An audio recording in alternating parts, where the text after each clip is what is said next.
It's FP&A Friday. It's FP&A Friday, second episode. I'm looking forward to it. Been thinking about it all week. This is the catalyst to kick off my great weekend, man. Well, I can't wait to get into the weekend. We're going to be doing some really fun stuff out here in wonderful California. I'm going to take the kids swimming, where they're going to fail mostly, and that's the talk of today. Really, we're going to talk about two key things. We're going to talk about failure, how we learn from it, and we're going to talk about storytelling. So, Chris, let's talk about failure for a bit. What's your perspective on failure? Rowan, for me, failure's always been something since I remember being younger that has always been like a motivation for me, right? Like I remember, being in school and I talk to my mom about this all the time. And this may sound counterintuitive, but for me, like I would want to get to the point of failing in school because it would challenge me to bring my grades back up. So, it'd be progress report time. The first 8 weeks, I have like D's and F's, and my mom will be like, Chris, you better get your grades up. Like, you got only 8 more weeks or 16 more weeks left in the semester. But I would always like do that because I wanted the challenge. Like I wanted the opportunity to fail. So for me, I think, as a professional, that's always been like a North Star of mine, like seeking the opportunity to fail. And a lot of people's like, Chris, how do you do that? Well, for me, it's about the challenge, right? Because the philosophy I have in life is real simple. And I learned this in boxing. I learned this growing up in the inner city, in the hood. I learned all this stuff about it. And to me, there's only two options in life. You either win or you learn. You only lose if you didn't learn. So through failure, that's your biggest opportunity to learn. It's the biggest. And throughout my career, it has always been something that I've always seeked and always challenged other professionals and people just to put themselves in a position to fail. So for me, it's a very strong and drive of mine in my personal, professional, and all the other hats that I wear in my life. Yeah, I have a bit of a contrarian view. I know people have that quote, right? I either win or I learn. I never fail. And I think people take that to just a little extreme sometimes, where they forget about what they learned and why they learned. You did fail, right? If you don't take that moment to step back and say, well, I was seeking to achieve something or do something and I didn't do it, and then sit there and go, okay, well, now what can I learn from it? I think a lot of people bury the failure by saying, oh, I learned from it. Well, what did you learn? And they don't actually take the time to be really critical of why they failed and how they failed and what that failure was about.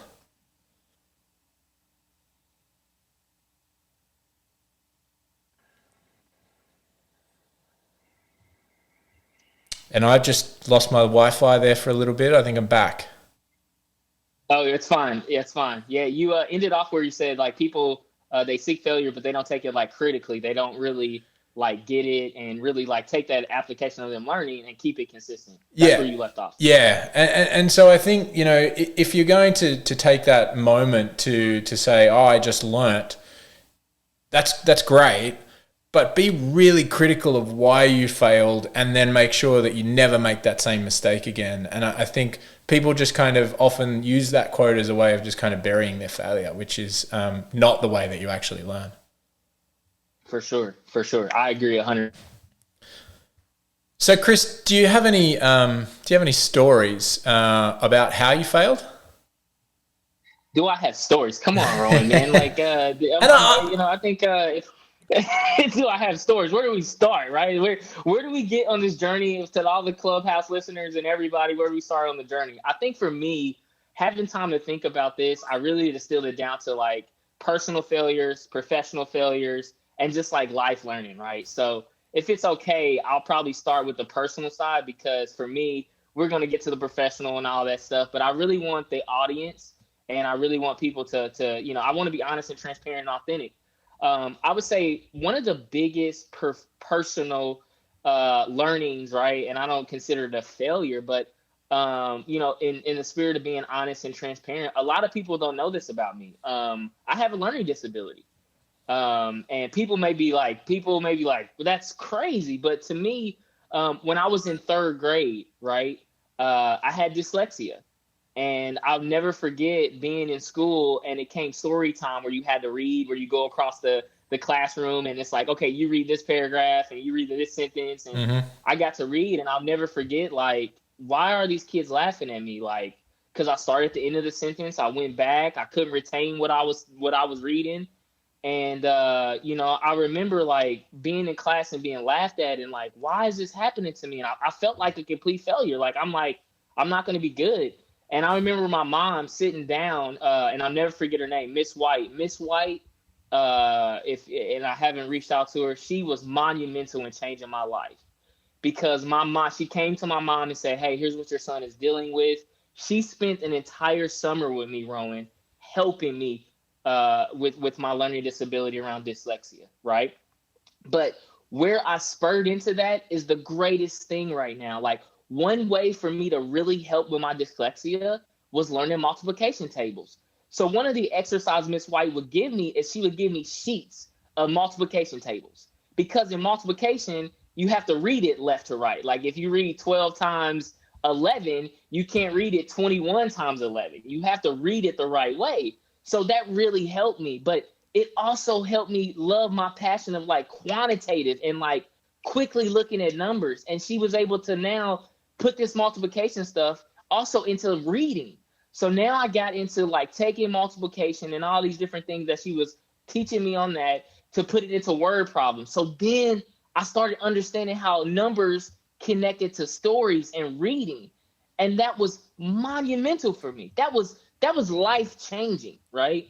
And for me, that was a opportunity that I'll look back on, that if that failure didn't happen, if that, me feeling bad about myself and really, I have a twin sister, right? And for the rest of my life, everybody was like, Chris, why are you not in the same grade as your twin sister? And I just said, well, in certain points in my life, I never wanted to share that with people because, and then I got to say, I'm going to own this. That's part of who I am. That was part of a chapter that was one of the most important chapters of my entire life. And it's like the one thing that any listener or people would never think about, like, dang, Chris has a learning disability, but it spurred my love of accounting.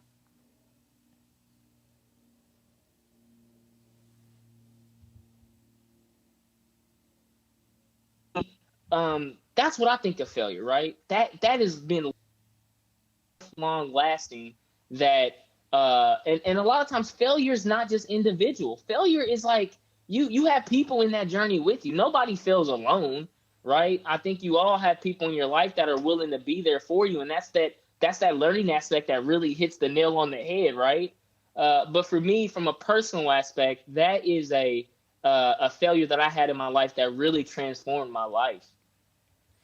Yeah, thank you so much for sharing, Chris. That's a hugely defining moment, I imagine, in your personal life and an ongoing moment, right? When I think about that, having I can't imagine having a twin that's like a year ahead of you in school. That would always be an ongoing challenge, an ongoing part of the conversation. And would really, could either do two things. And what you've said there is, it spurred you on to own it, to talk about it, to challenge yourself to be better in other areas. And that has created your love of numbers and quantitative analysis, which is, now your greatest strength. One of them. Right.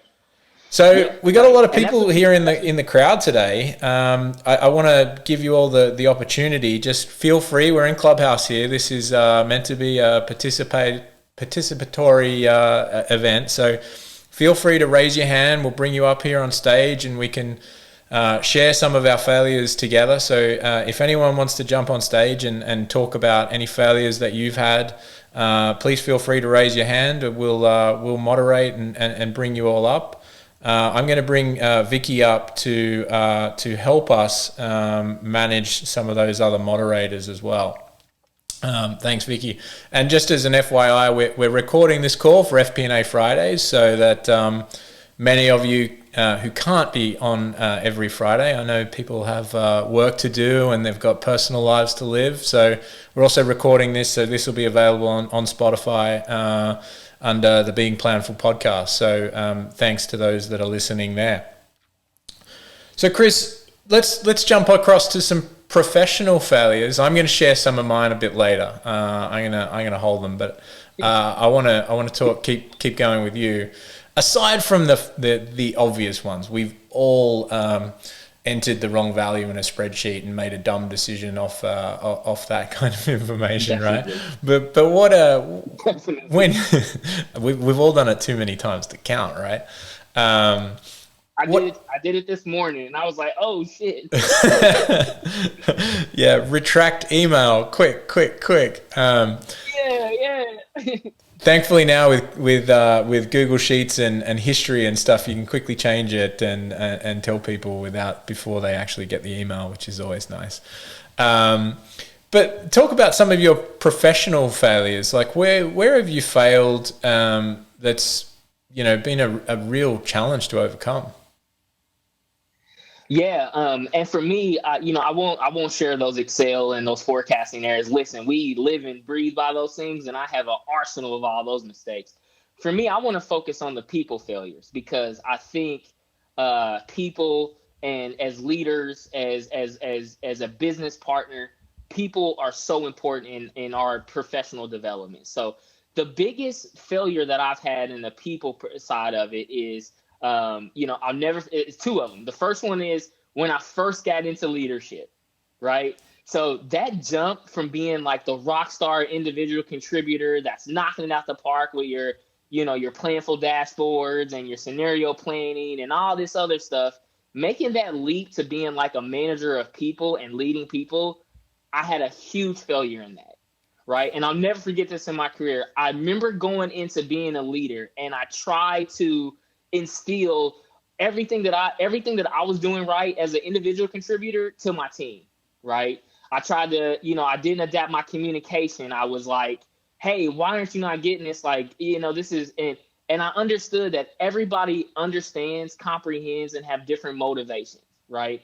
And I had to adapt my style. And the biggest failure that I had was understanding that when you get into leadership and start managing people, your wins are few and far between. Like you don't get those home run victories that you get as an individual contributor, right? Like you get on this project, you knock out this dashboard that helps, unite the whole business and break down data silos, and you ride that high, right? You feel so great about getting this win. But as a leader, I had to understand that my wins are going to come through my people, right? Their success, their progress, their accomplishment, investing into them, right? And that was a point in my career where I was so used to, feedback. Like I was a feedback fanatic. Like don't tell me what I did well. Tell me everything I'm doing wrong, right? And for me, that was a big monumental step for me that I failed at. I failed at communication, right? I failed at really motivating my team, which some people are like, Chris, you're like the Energizer Bunny motivator. How did you fail at motivating people? I did, right? Because I was like, how come these people can't operate and do the things that I did, right? I had to adapt, right? Also, the thing I failed in is like failed in motivations of people, right? Not everybody has that sixth, that seventh gear, right? Not everybody has, and that's okay. You need people on your team, right? And one thing I realized is like, I don't need a team of Michael Jordans all on my team, right?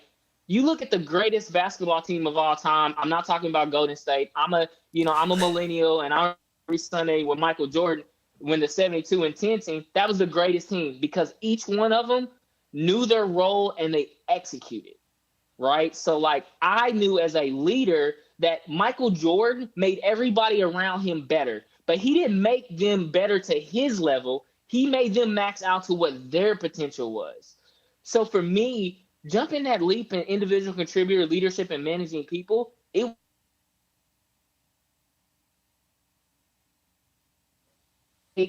and I had to self-reflect, right? And that was another, because sometimes look, leadership isn't for everybody. Everybody wants to be it's not made for everybody, and that's okay, right? But for me, those were the key learnings that I had from failing and making that lift from individual contributor to managing people. And those are learnings that have taken to every position I have throughout my career. Yeah, a lot of the successes that we have as individual contributors actually make us really terrible leaders. You know, you talked about just the constant seeking of feedback. That's great as an individual contributor, but when you do that as a leader, you actually, and if you do that to the people that you're working with and you're meant to be leading, you start to create this perception that you have no idea what you're doing, and you lose trust, and people are like, oh my God, does he even know what he's doing? Why does he keep asking me for feedback? And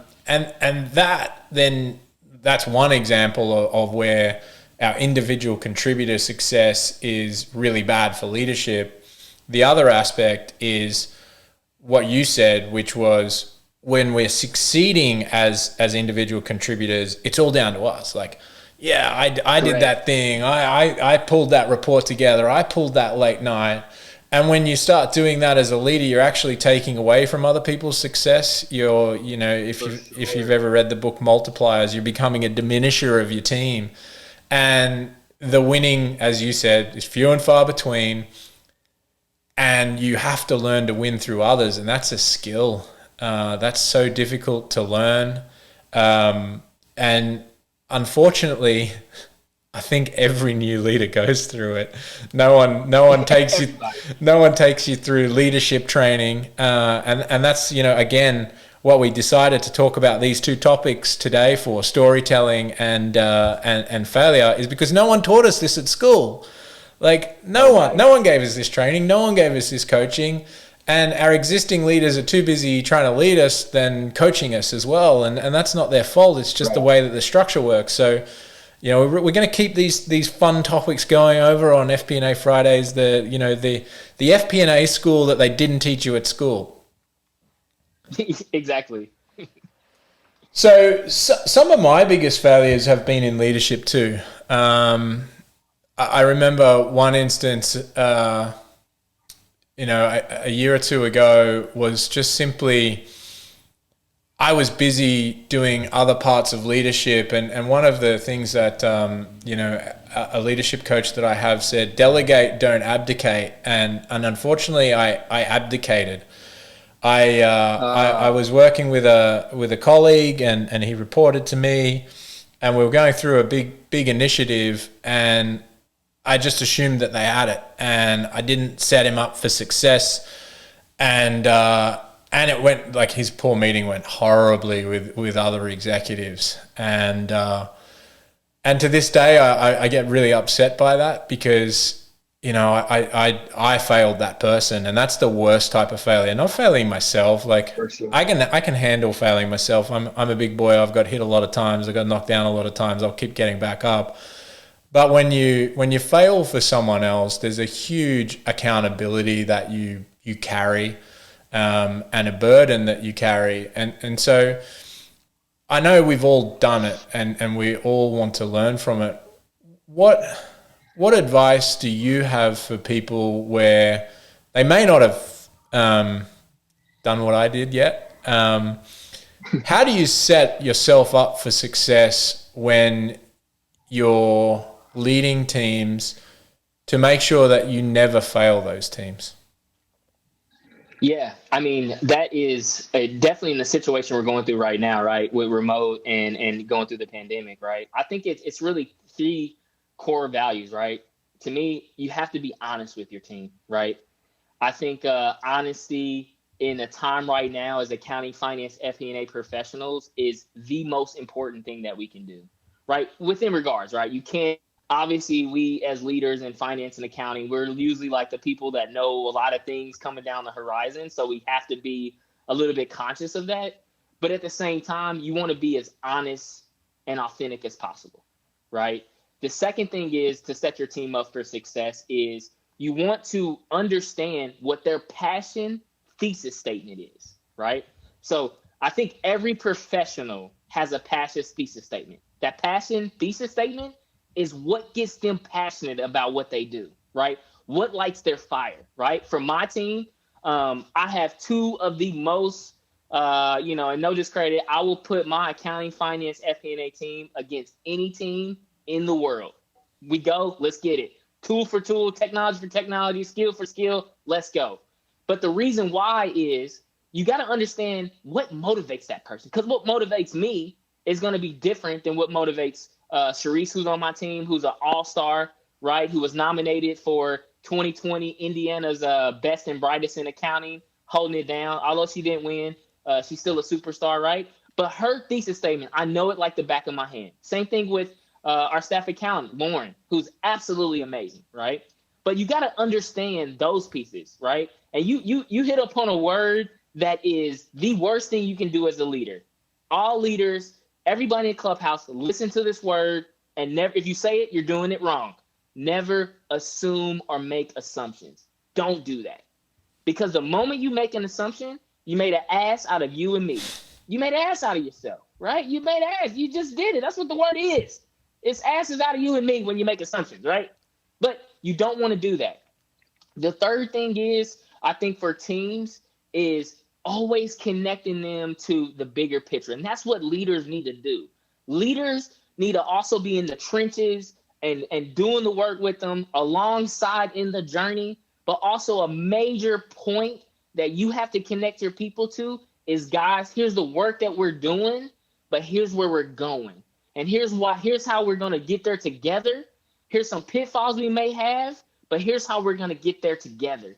And the last point that I share, and then this is really near and dear to my heart, is you have to be a leader that is empathetic to not just your team, but the situations around you, right?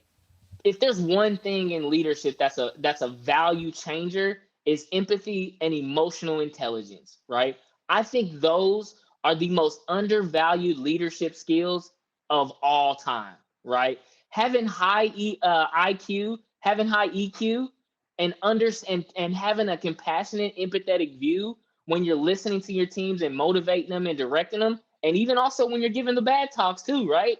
Like, you got to be that kind of leader. And to me, I think those four pillars are monumental, right? But it takes time to develop, right? Like, I didn't know empathy, and I didn't develop high IQ until later on in my life. Oh, please believe my emotions got the best of me so many times in my life, personally, professionally. My zodiac sign's a Cancer, so I wear my emotions on my sleeve. I mean, people can probably hear my emotions through me talking in the video that they're seeing. So I've had to understand that I need to master those emotions, right? I need to be honest. I need to be empathetic. I need to have high EQ, right? I need to understand my people and what motivates them and what they're passionate about.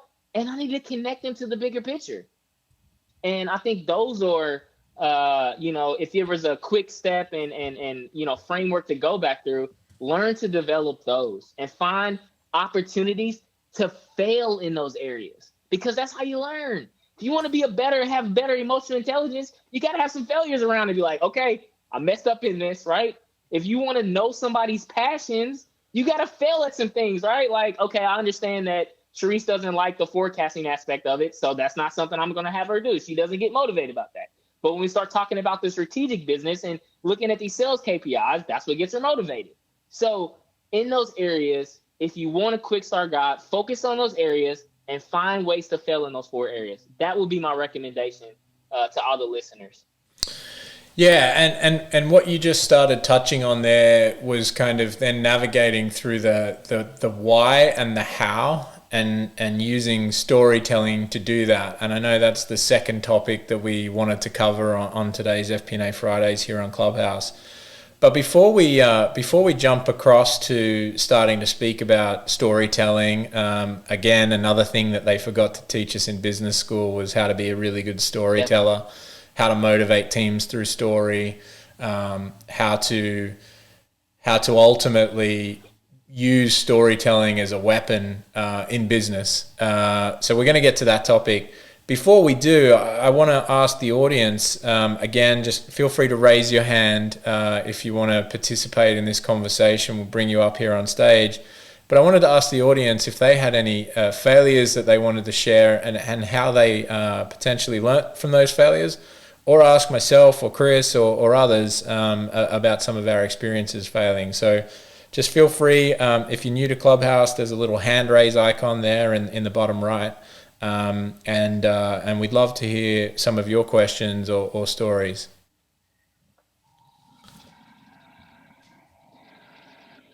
And I think we've got a quiet room today, Chris, which is really unfortunate. Guys, it's Friday morning. I know the weekend's coming. It's still Friday. You're still, getting paid to talk. Certainly Chris and I are anyway.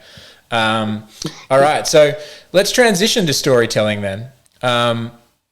One of the things that, I often see, what you just described as is leaders failing to connect the dots for people, right? We talked a little bit about this last week on FP&A Fridays, was that inability for a leader to contextualize what's important about something to then get back to what you said, which was the motivations of individuals, right? How do I connect, as a leader, how do I connect what the business needs, why the business needs it, back to the motivation of the people who need to do the work or to execute on the how and the why? I have seen the big challenge for organizations is just that ultimate inability to be transparent about the goal and why the goal has shifted or changed or been adjusted, and people never know that they've changed the course, they've changed the map. The map has changed, right? You've gone from Grand Theft Auto 5 to Grand Theft Auto 6. No wonder people are confused, right? Like, you're in a completely different city here.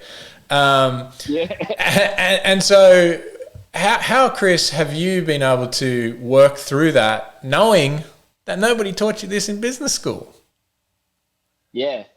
Yeah, so for me, that's a great question, right? And I think a lot of it comes down to one key question you have to know from people, right? Listen, everybody's motivated as an organization. They want to know this answer for them, and that's how you connect to them. What's in it for me? Listen, everybody's kind of, like, I would never forget, some of the town hall meetings when we were all in the office, and I miss these times, man. I miss these times and these abilities to connect with our Marxist employees. But we have weekly town halls, and all the leaders got up and talked. And our president of our America's operations, Sean Brady, someone I look up to, tremendous leader, he says, Chris, you do a great job. Like, people know your passion, but you have to connect with people about what's in it for them, right? What's in it for a solutions architect to listen to you or why you're talking about, bookings, revenue, dollar retention rate, right? So to me, you have to understand the audience that you're talking to and what's in it for them. Like, again, gets back down to motivation. And a lot of that is building partnerships and understanding, right? Like, I know a solutions architect or a solutions consultant, right? They want to know what our pipeline looks like, because a lot of their compensation may be tied to new deals or new opportunities. And if I'm talking to them about, hey, our pipeline looks strong, in new business, we're looking to do about, I'm making this up, right? 20 extra deals on top of our budget at our conversion rate of 50%. We're looking at 10 of these deals to be closed at this average MRR size, right? Like that's where you see people start to light up. They're like, oh, we got that coming down the line. That means that, I could be potentially be on like larger enterprise level deals. I could have a higher commission check, right? So it's finding ways in your storytelling to make sure you connect to the audience that you're talking to. And listen, no leader is expected to connect to every single audience person there. That's unreasonable. You're not going to be able to do that, right? You can't speak to everybody in your organization. If you're like a, 100,000 employee organization, you can't connect with everybody, right? But it's finding that method to know that you're connecting to many people, what's in it for them, and why is it important for them to know. I think it's critical in the skill set of making sure you have this art of storytelling, right? And to me, the second piece of making storytelling is you gotta make it with emotion, right? Nobody wants to sit and listen to, hey, we have a budget of 50 and we did 40 and we have.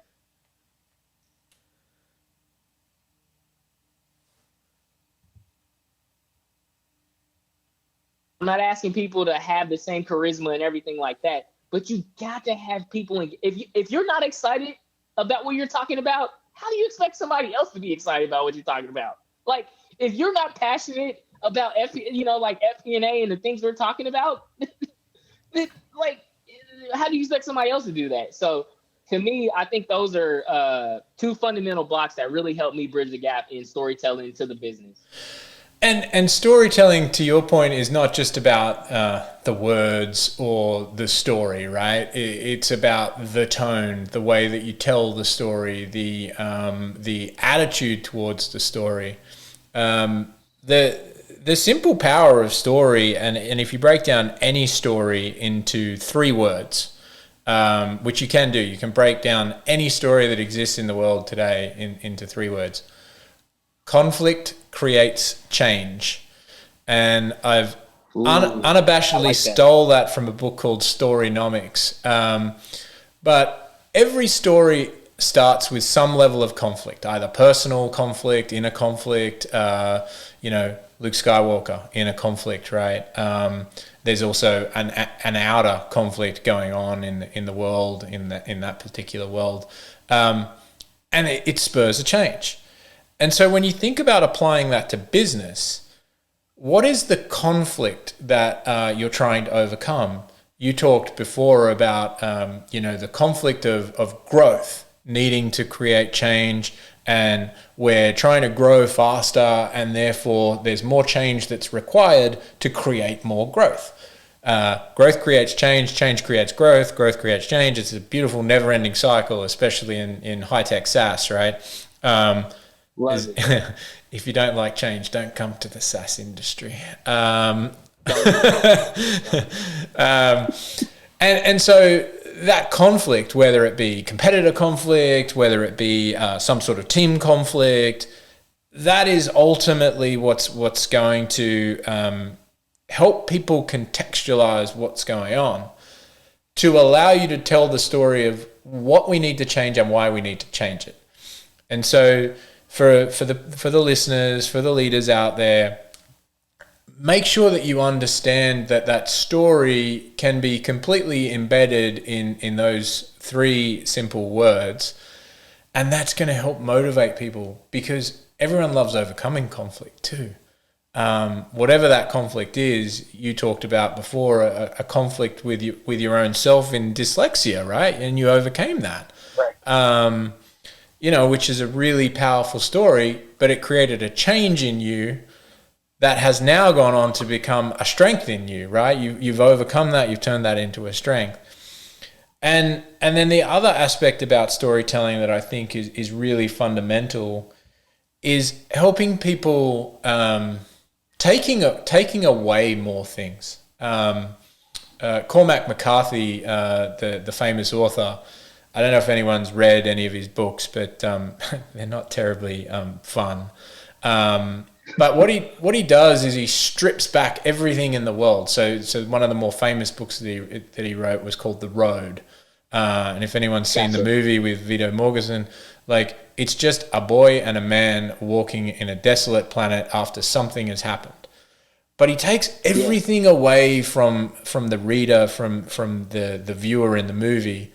Everything is gone away. Like, there's no distractions, so that you can focus on that story. And again, the leaders should think about that. Like, what's not important to tell people?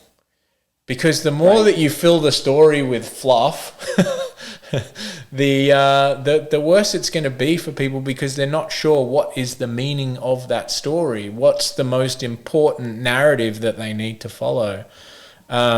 Many people think Toy Story is about an adventure between 2 friends, Buzz and Woody. It's actually the conflict of Buzz and Woody. Right. They hated each other. It's one of my favorite movies, by the way. So that's why I talk about Toy Story a lot. So, Chris, When you've thought about storytelling as a meaningful way of contributing to your teams, have you failed at storytelling? Most definitely. I mean, most definitely. For me, just to add to your other comment, I think there's a C missing that's critical, right? So conflict creates change, but I think it also creates connection, right? I think that's another piece of that art of storytelling that's really, really, really important.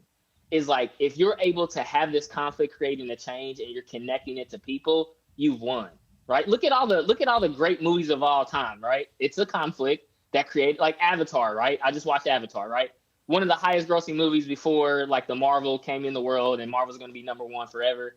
But yeah, and if I was a Marvel superhero, I would probably be um damn, I haven't thought about this. I wouldn't be Captain America. I would be the one of the Guardians of the Galaxy Ratchet or something. He's a little spoiled. Rocket, I would be yeah. him because he's awesome. Rocket, yeah, I would be Rocket. But no, I think that connection aspect of it is hugely important. That's how you draw people in, right? You tell them the narrative of the conflict, right? They see it building, you're drawn into it, and then it goes, right? But so I think that's an important piece that's missing. But in terms of failure around storytelling, of course, listen, I have failed in front of our entire America's town hall meeting. Completely dropped the ball, right? And what I was trying to do is I was creating that conflict. Like we were, I won't go into names or sales details, but our sales were pretty much, we were lackluster coming outside the quarter.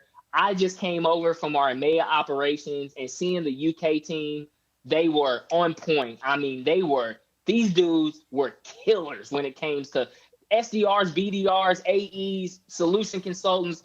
They were executing. I British was in this Bulldogs. environment. They were killers. I mean, they were hungry, feeding at the mouth like we need this and we're gonna destroy everything. And like I'm sweating and thinking about it. I was like, I love this, right? And I'll never forget, Rowan. I came in a entire conversation, right? And I was trying to create this conflict, trying to create this narrative, trying to tell this story to light fire, and I completely threw our sales team under the bus. Completely threw them under the bus, like in front of everybody, Rowan. I'll never forget this moment. And afterwards, you could tell that it was like Chris just dropped an atomic bomb. Like I was like, I don't mean to say this, right? But I was like, at that moment, I knew I fucked up. Like I was like, this is bad. I go back to my office. I'm getting blown up from all the AEs, the sales leaders. Everybody's like, Chris, like, we know that you have a good heart in this, but what you just did is really, really demoralizing and demotivation to your group of people. Like we get like Chris, we know you have positive intent. We know you were coming from a good place. And I remember having to sit down, and I sat down with the sales leader after that. I sat down with him and I said, hey man, first off, I own this mistake. I own it. I did not choose my words correctly. I should have not have done that. I own this. This is my mistake. I'm not going to shy away from it. I will own this in the collateral outcome.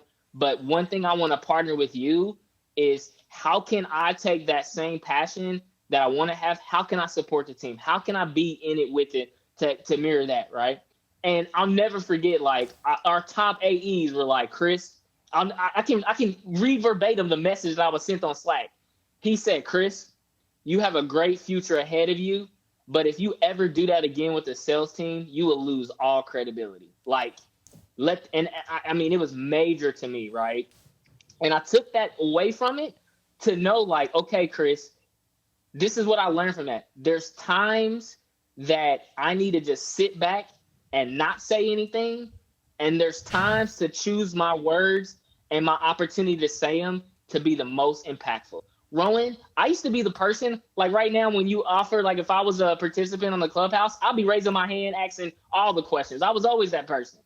I realized in that moment exactly what you just said. Sometimes, as an accounting, finance, FP&A leader or a leader overall, you got to sit back and shut up. And sometimes You got to figure out the right moment to say clear, concise, authentic, transparent, and direct thing that you can say to deliver the most impact. That's what I learned in that moment. And it took me throwing up. I mean, literally, I stood up in front of everybody. Everybody was on Zoom, and I dropped an atomic bomb, and I was just like, oh, man. But I learned from it. And I took that understanding, and it really, really changed my value proposition I'm bringing to those conversations and making it important. But yes, most definitely. I have plenty more stories of throwing up on myself and failing in that regard. But that is definitely the biggest. And the tough one about that is from a leadership perspective. I'm sure your leader felt bad that they had kind of put you in a position to do that to yourself as well, right? I'm sure there was some level of like, oh man, why didn't I talk to Chris about this beforehand? And why didn't we prep together? There's two mistakes that you never want to let a team member, coming back to the mistakes and the failure and the storytelling, you never want to let someone on your team ever make. Number one is a career-killing mistake. You never want to have an employee on your team do something that's going to jeopardize their own career that you can control. The second one is you never want to let a team member ever make a company-killing mistake. Right, that is our job as leaders. We're all, we should let people fail, because, like we've said, this whole conversation, we learn from failure, we dissect failure, we understand what happened during that failure, and then we get better because of it. Whenever you're lifting weights, why do we lift to failure? So that we can get stronger, right? But we should never let someone go to failure where they're going to drop the bar on their chest and not be able to get up. And it's really important that you also never let them make a company-killing mistake, because that's your job on the line now at some point. And so, it's really important. We have a joke at work with some people. We call it the prep to prep to prep to prep. Like in some instances, we over prep for certain meetings because we know how high stakes they are, right? A town hall, even though it happens every week, you've got the whole company on the line, and you can make a dumb statement, right? You can make a dumb statement. Definitely. And unfortunately, you made one and you learned from it, right? Like you're trying to praise the UK team, you're trying to bring that energy to the America's operation, and everyone's like, Chris, you just man, destroyed it, bomb drop. Yeah, and you're trying to create the conflict through a story. Unfortunately, you create too much conflict. I let my boxing, because I was boxing during that time, and I had training that morning, so I was all fueled up and pumped up and ready to go. And that another point, I segue in between that. Passion, I've learned my passion is one of my greatest strengths, but it's also one of my biggest weaknesses that I have. Is because sometimes it's like a wild flame, and it just burns out of control. And I've learned, and I need to be self-aware that I gotta manage that in buckets. And some people may struggle with that. Typically, your greatest strength in some capacity is always going to be the biggest weakness that you have. But being self-aware, getting back to the emotional intelligence side of that, like knowing that, okay, I learned from this sales mistake, right? I remember the next town hall meeting where we got up and talked about it. I apologized in front of everybody. I let there in front of everybody. I said, before I start anything, I have no new updates to say. I sat there in front of everybody, the whole company. I owned it. I said, this was my mistake. I should not have done this. This is what I'm going to do to work with the sales team.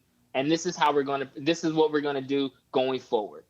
And everybody, the leaders and everybody was like, Chris, that was big of you. That was, I didn't go with my tail between my legs. I stood up and owned it. And but that kind of piece of it helped build our partnership even stronger, right? It helped build that equity and that synergy and that strong business partnership, the commercial side of our business that was so important. So I think that's the piece of it, right? The connection. And you mentioned on it earlier, Rowan, where you're like, you can't make the same mistake over again. You're not learning, right? You got to connect the dots, but you can only connect the dots. Steve Jobs said this. You can only connect the dots looking back. You can never connect the dots looking forward.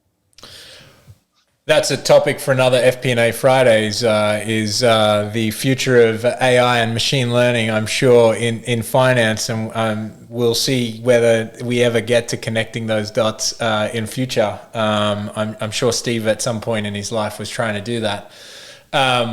The one thing that stood out for me, Chris, in what you just said was this wonderful word, which is self-awareness. We've talked a lot about failure today, and how you learn from failure. I think the key thing to do is to try and figure out and be self-aware of where might you fail. What are your blind spots? Again, on the leadership side, the best leaders know their blind spots and hire someone to protect them for that. That's why most entrepreneurial CEOs have a fantastic CFO, right? They're trying to guard themselves against, running too fast and tripping over and falling flat on their face. Facts. They're trying to just have that, that kind of little, I'm not a sprinter. I was never built for sprinting, but you see those sprinters and they're running with the parachute on their back. That's the CFO for an entrepreneur, making sure that nobody falls over. Just holding them back just that little bit, still letting them get strong, still letting them go, but they're just holding them back that little bit. That's a great analogy, Rowan. I love that. That's a great analogy. And so for those people that, they're like, oh man, I don't want to fail. I've got a fear of failure. We all have a fear of failure. The thing to do is like figure out where you're likely to fail, right? And find those stress points. So do a SWOT analysis on yourself. What are my strengths? Facts. What are my weaknesses? What are my opportunities? And if you're really concerned about stuff, who are the threats, or what are the threats to me or myself or my career? And regularly check in on that, and try and create that structure for yourself where, if you feel like your strengths are super strong, keep working on them. But if you feel like these weaknesses are going to hamper your strengths and hamper your ability to do your job and be successful and be a leader, go and work on them. Find yourself a coach, find a mentor, be a good mentee, and work on those weaknesses. But just identifying them is going to make you better anyway, because then you're starting to look out for them. Huge. Definitely. Yeah. So like you said, self-awareness, and I do that all the time, right? I'm constantly looking at areas where, because anything you're strong at, it obviously was a weakness before that you continue to develop. So doing that self-inventory and being honest with yourself too, like not, painting this rosy picture of yourself, but really being, self-aware, doing self-inventory. And like you said, finding those ways, whether it's mentors or education or opportunities to me, it's like boxing, right? Like those weaknesses that you have, that's where you go work on those in sparring, right? You get you great sparring partners. Like for me, when I was boxing, Rowan, one of the weaknesses I always had when I threw my right hand, I wouldn't always bring it back. I would throw it and I would let it down for a little bit. And that leaves my whole right side open, right? And my coach was like, Chris, you're going to spar with people that have really strong right hands. And every time, the biggest way you can learn, and then I leave it down, I get clocked in the head with that right hand. And it taught my right hand up. It taught me, like, if I throw it, I got to keep that right hand up. And I don't mean that in that extreme regard. I'm not asking people to punch you to make you better. But again, that sparring was not primetime Las Vegas. It wasn't that board meeting. It wasn't that, investor call. It wasn't that high client you want to go. It's a light sparring that you had that prepared you for the pay-per-view Showtime battle that you were going to have. So find those ways to have those little like sparring exercises to develop your weaknesses, right? To help you get better in saying, you know what, I'm bad on my right hand, I'm bad on my, my right blocking. Work on it. Have that opportunity in that controlled environment with people that are safe, and work on those things. Yeah, and a real world example there is, we talked about different kind of types of processes last week on the episode. Well, if you find you have a weakness where you try and rush things, ask someone to double check your work. Find yourself a QA, right? And just knowing, hey, sometimes I rush and I make mistakes. I need someone to check my work. build a little process and help someone check that work so before it goes out and you don't have an inaccuracy. I think we've got a question coming in from Kevin. Kevin, welcome to the show. Welcome to FP&A Fridays. Would love to hear a question, comment, or insight. Yeah, thanks for having me on. I just kind of want to touch on some of these things that you guys have been talking about. I messaged Chris earlier this week about, just some of the things around being just a valued FP&A partner and, identifying some weaknesses that, unintentionally for someone that's kind of not in a leadership position that you would think is almost a strength where, I was mentioning how, as being someone in a position where other leaders kind of come to you for ad hoc work, or they value the work you put in to make decisions, but then ultimately kind of working in startups, it comes with this push and pull of, it detracts you from, building your skills as an FP&A person. And so I guess my question is kind of more around, I've been in environments where that was just kind of the culture where the analytics wasn't great across organizations. So FP&A was really kind of leaned on there, and you didn't really have that coverage from your higher ups to kind of shield some of this work away. So I guess my question would be like, how do you approach someone that's, a CMO or a CRO? Like it's a bit hard, right, for an analyst or just a junior manager to say like, hey, it's hard for me to take this on right now. I understand you have things that you need done to push this, push our plan forward, but yeah, I guess that's so what I'm asking here. Yeah, no, that makes a lot of sense, Kevin. I think if I paraphrase, right, as an analyst, you get buried by the leadership, right? I need this report, I need that report, I need this report, I need that report, and as a leader, we're often unapologetic about that. Truth. Leaders often do not care, and what we don't often understand is all the competing priorities that someone has, and actually, the thing that I think most strong ICs do in those situations is they say, hey, this report, I've got so many ideas, right? Start with, I want to help you solve the problem, first and foremost. I just wonder how this impacts all these other things that I have on, right? And let the leader unlock and prioritize. Now, that is often tough where you have multiple leaders asking for something yesterday. That's always a problem. And so that's where you need to lean on your manager, your leader, to help you reprioritize. So my kind of answer in a weird roundabout way to that, Kevin, is firstly, lead with, I want to help you solve the problem, because firstly, that diffuses the whole situation. It allows the leader to say, oh, Kevin's trying to help me. But I've got a bit of a problem in that there's a bunch of other things that a bunch of other people have asked me for, or a bunch of things that you've asked me for, and I'm not sure how to prioritize these things. The other thing that, as someone who manages a large team, I often have no idea where our resource gaps are unless people tell me about them, right? Yep. People often just take on the work, and they just like work more hours, and it's like, guys, if I knew about that, I would have brought a contractor in, or I would have worked with you on a consultant, or we could have talked about, knowing that this was coming, we could have had a hiring conversation. And so it's that ability to speak up. And I know startups are a real challenge, especially when, fast growing startups are trying to hire engineers and salespeople. Like G&A is not always the place where you're going to get that help or support as rapidly.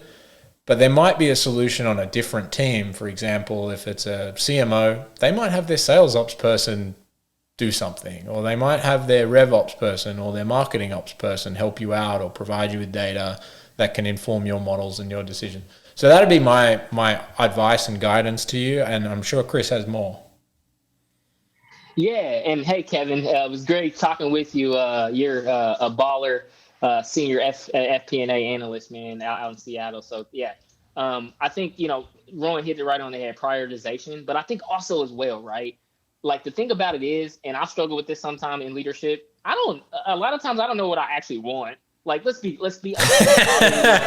People looking at this. Rowan, you're the same way, right? You don't know what you want sometimes. Like I'm thinking about this thing and it's like 10 o'clock at night and I'm finishing my training. And I'm just like, I don't know what I want, but my team and what I do a great job is I'm transparent about that, right? And as a leader, like a lot of times they have all these different ideas and you're just like, okay, what I think you're saying is this.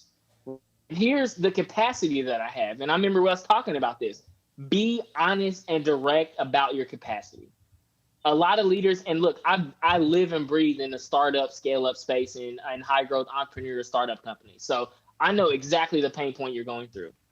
And for me, it was always about like, look, this is the capacity that I have. Here's the other things I have to get done. Here's what I can do. I still want to be able to deliver on it, but this is my capacity. Right. And I think being open and honest about that conversation, because the thing about it is the worst thing you can do as a super high performance potential IC senior FP&A analyst is answer every question that they have. That's counterintuitive, because anytime they have a question, you're going to be the guy they just ask a question for. They don't know why they need an answer for the question. They just want to ask the question. But if you're able to say, hey, how does this impact the business? Or how does this drive your KPIs, right? How does this tie to your quota if it's talking to a salesperson? Helping them bridge you to connect the dots on what they're thinking strategically to what you need to do tactically. You're meeting them on the tactical side. They're coming down to meet. You're meeting them on the strategic. They're coming down to meet you on the strategy. And you meet in the middle. And you say, okay, fine, this is what we can do. Here's the timeline and when I can get this done. Here's the capacity. Here's the other priorities that I have, right? And being honest with them about it. That way they know, okay, I know what Kevin's going to deliver. I know what we talked about, and under the time frame he's going to deliver it. And deliver on those commitments. That's how you build that trust on it. But to me, when I was in those IC roles, I'll never forget I was overloaded because everybody was like, man, Chris is awesome. Like, if I worked in a central labs location that, we had a team of only 6 FP&A people, but I was like, it's 6 of us, but why is everybody asking me all the questions? Like, it's 6 of us. Like, why is everybody directing things to me? And I quickly realized that all these leaders were like, yo, if you got a business question or a finance question or anything, you need to go to Chris over in the FP&A group. And I got all these questions and queries coming in.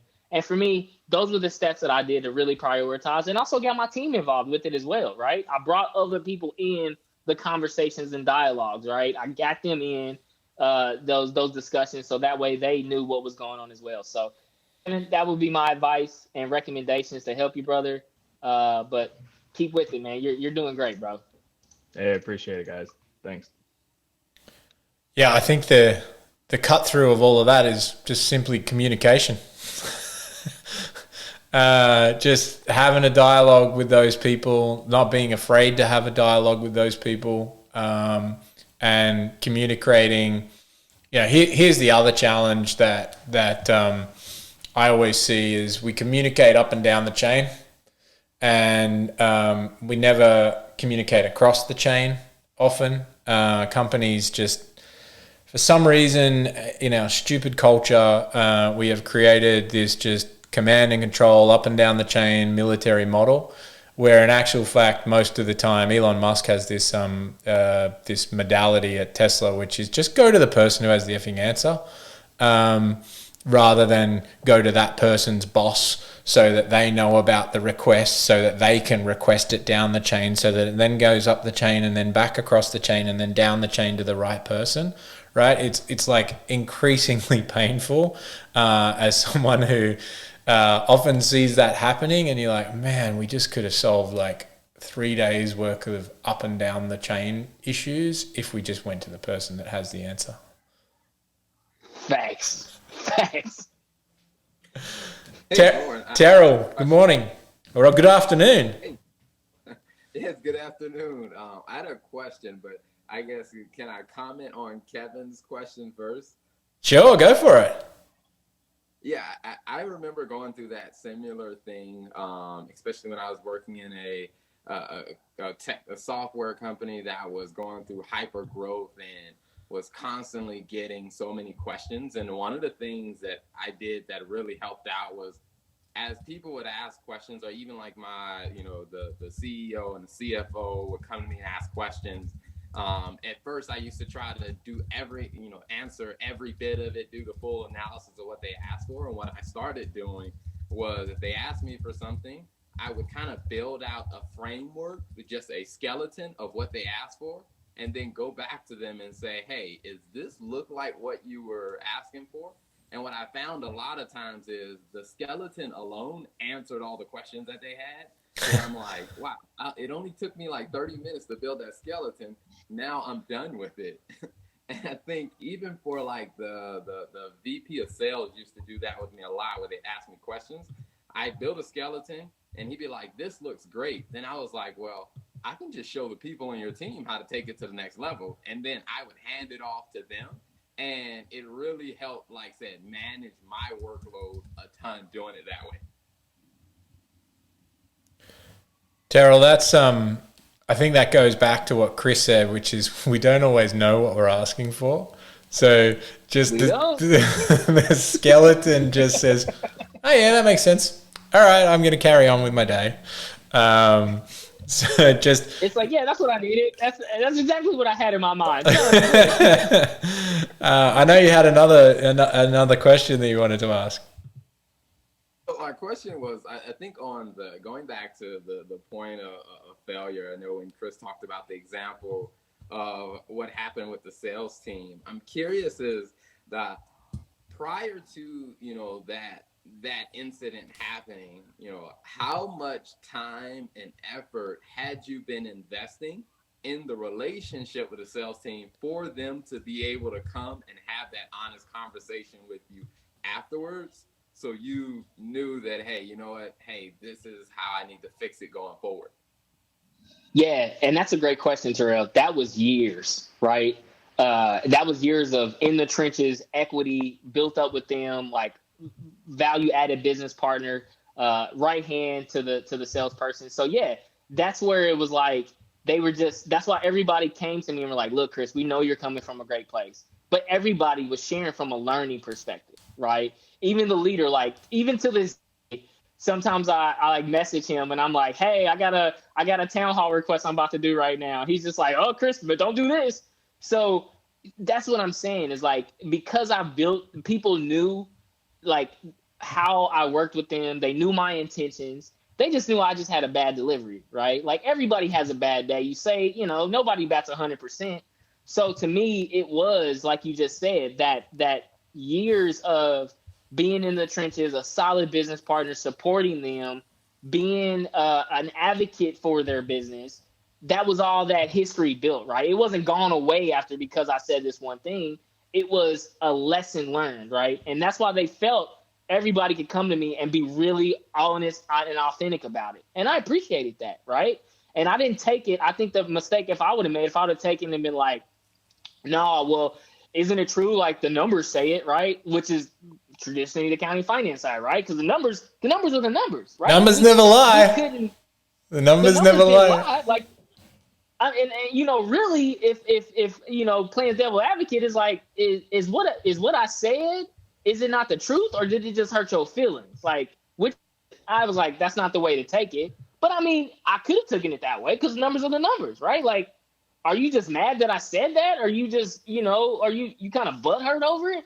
But for me, it was more about, hey, owning it, because that relationship is so important for us in our business, right? Like in North America SaaS, like that was the growth engine for our entire business. That was the lifeline of how we, achieve so much growth in the US market. So to me, it was that, okay, I'm chopping up as a loss. I'm going to own it. I'm going to get better from it. So yeah, I would, if you haven't built that relationship, that makes it now you just alienated yourself, right? Like you kind of, so I would advocate to people, don't make that mistake as you're working to build a relationship with the commercial team.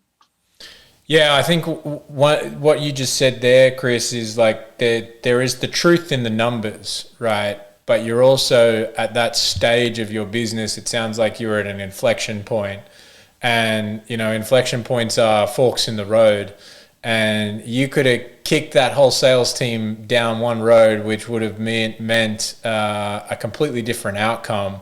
And owning up to your failure, humbling yourself in the next town hall where you own up to that mistake, and then working with the team in the background gets you to, rather than push them down the left-hand side of the road, you get to go down to the right-hand side of the road, and a different outcome occurs. And that's also something that I think as leaders we need to realize is there are things that we can do that control the trajectory of the company, and some of them aren't math or model-based or quant-based. They are human feelings, motivations, and you can create momentum in a company with those things.